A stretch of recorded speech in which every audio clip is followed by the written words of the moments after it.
Now there's two files you're going to need to make the turntable work under AI control. And the first one you can find on the download station. It's called Input Table. There's the KUID numbers. Last updated on January 20th, 2016, so it's up to speed. The other one you're going to need is the Move Turntable command. And here's the KUID for that. That was updated on July 11th, 2011. Even though it's older, it still works. So we're in the session editing for the session where I want to test out the turntable route, the turntable use and the commands. And as you can see, I've added this turntable to my yard. It's an extension of this pocket track right here. And it's AJ's turntable in case you ever want to download it. And what I've got is the approach track coming in this way with the track opposite that, which I think you need to have in order for them to get onto the turntable. I've placed track marks around so that the AI drivers will have something to drive to. Now I don't think this one here, and this one here, I don't think those are necessary as long as I've got these track marks back here. So one thing I've noticed after I got this to work was you have to have this one in particular, set at exactly the right spot. Otherwise, the train will drive too far across the table and it'll be hanging half on, half off. And if it's too close, it'll be half on, half off on the other side. So it's got to be in the right position so that the train ends up in the middle of the turntable.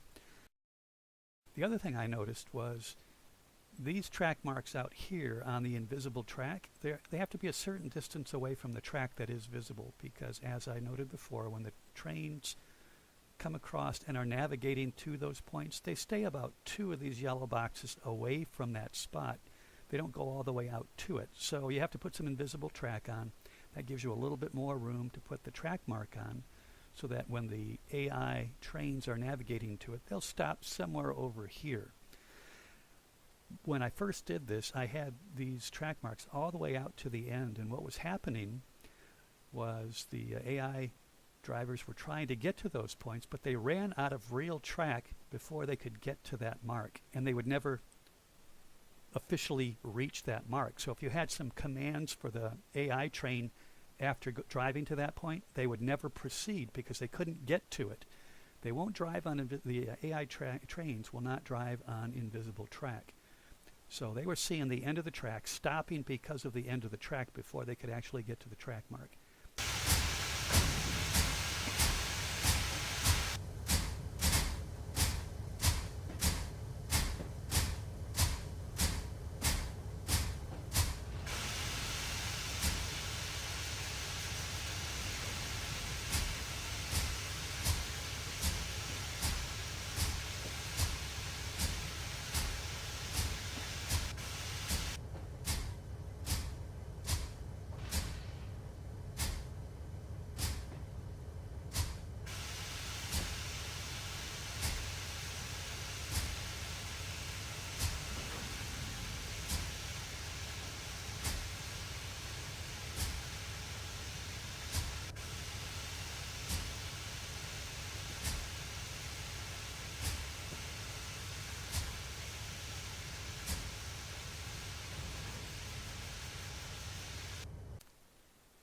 Okay, we're back on the edit session page, and you can see my AI command board down here with the staging yards and the portals over on this end, the industries over here, passing track here, a yard over here, and you can see that I've added a turntable. It's basically an extension of this pocket track out here. It's got this track leading up to the turntable, and then it has an overflow track on this side, plus 1, 2, and 3 tracks where trains can be stored. So we're going to show how this all works. Basically, when we go to the edit session rules, we want to go to driver setup and edit. We're going to scroll down to this driver that I've already set up to navigate to the turntable to practice its use, and I'm going to show you what we need to do. We need to add right here a move turntable, but even though the move turntable command is there, nothing shows up. Why is that? Well, that's because you have to do something first before it will show up in the command, and that is basically go over here to the input table, and let's go ahead and edit that. And what we have to do is put in a script into the properties of the input table, and this was all a mystery to me, but thank you to some of the folks online, particularly to a gentleman by the name of Chuck Bright, who has some tutorials and some information about the route that he set up, that once I did some research online, figured out how to do all this stuff. So basically, when I saw this input table, I didn't know how it worked. And I looked at that, and I had no clue what I was doing, went to his site, gave me the information I needed to set it up properly, and it's actually pretty simple, and it works great. So basically what you want to do is, I've already done it and then erased it so I can show you how to do it. But you go to add, and then you have to type in this message. And it has to be undercased, initially, turntable, followed by a comma, followed by the exact name of the turntable as it appears on your layout, and mine in this case is AI Turntable.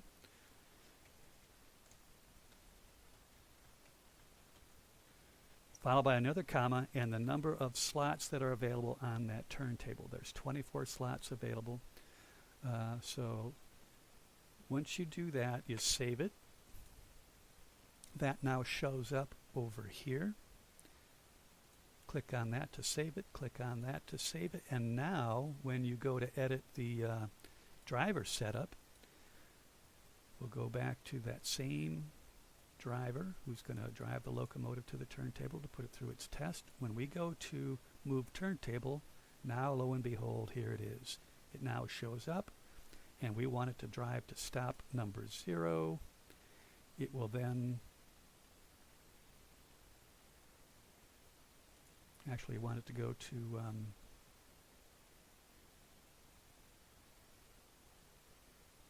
stop number 13. So let's get rid of that one. And then after it's all done, we want it to go to, we want to return the table where it started to, which is back to stop number 0. So in a nutshell, the commands for this session are wait 10 seconds after the session begins, navigate via route 2 west, navigate to yard 4, which is this track mark right here. Once it gets there, it's going to pause for 5 seconds, then it's going to navigate via turntable entry, which is this track mark right here. And then navigate to turntable 0, which is this track mark right here. So it's going to navigate along this track to this track mark, and because of the spacing here, it's going to stop hopefully in the center of that turntable. At that time, it's going to pause for another 5 seconds. It's going to move the turntable to stop number 13, which is this one right here. It's going to line it up with this parking spot or stall. It's going to drive to turntable 01, which is the track mark right here, and that will stop it on this track. After it gets there, we're going to have it wait 5 seconds, and then it's going to move the turntable from this stop all the way back around so it's lined up and ready to go for the next train. So let's go ahead and save that. So we're just going to navigate this engine all the way around to the turntable, and we're just going to look over his shoulder while he navigates. And we're going to get rid of the track overlay since we've seen that enough. We know what's going on there.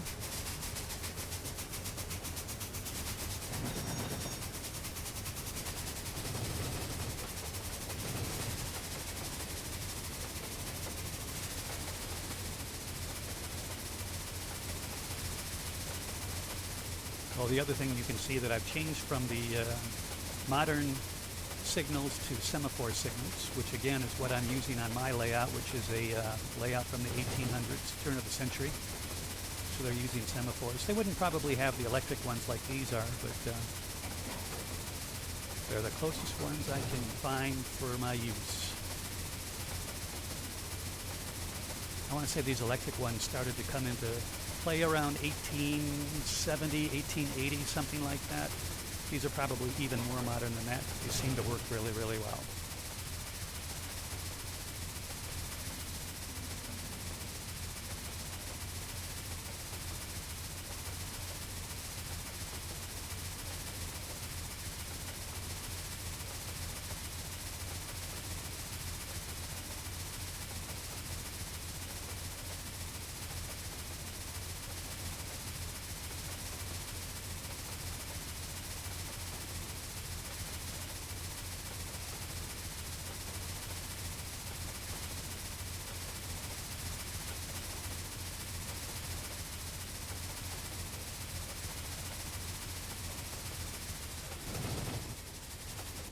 Now, I'm not sure why they take a little bit of a slowdown there.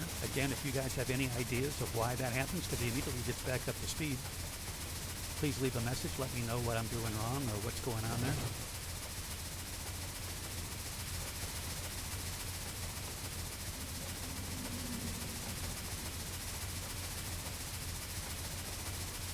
Now, as he approaches the yard, track speed is 40, but as that switch gets turned to the left, it changes to the yard speed of 15. So he's going to slow down to 15 miles an hour as he enters the yard.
Now he's going the yard speed limit of 15, but I want him to go slower than that as he gets to the turntable. So I've installed a couple of speed limit signs right here. This one shows 5 miles an hour approaching the turntable, and then coming out, it's going 15 the other direction. So we go back up to the yard speed as he exits the turntable. So now he's doing 5 miles an hour as he approaches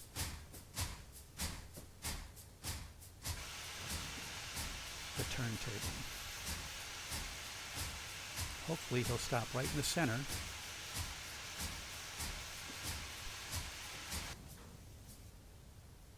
Pretty close. Now he'll wait 5 seconds and turn the turntable.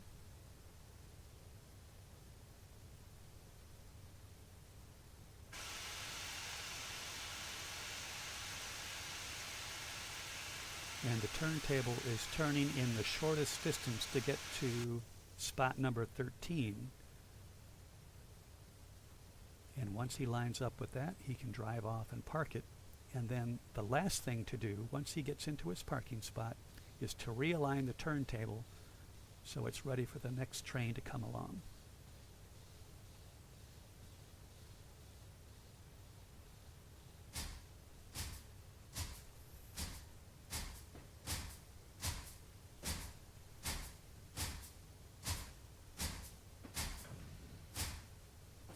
This is where I was running into problems with the train not wanting to run off the visible track onto the invisible track, and he would never quite get to the track mark, which is over here somewhere. So this symbol right here would never get executed because he couldn't quite get to that track mark. You got to make sure they're in the right spot.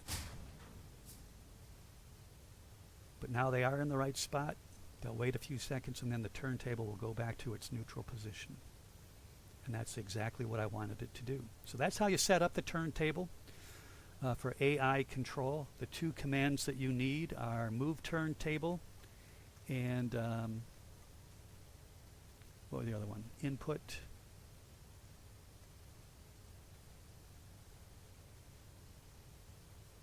Input table rule.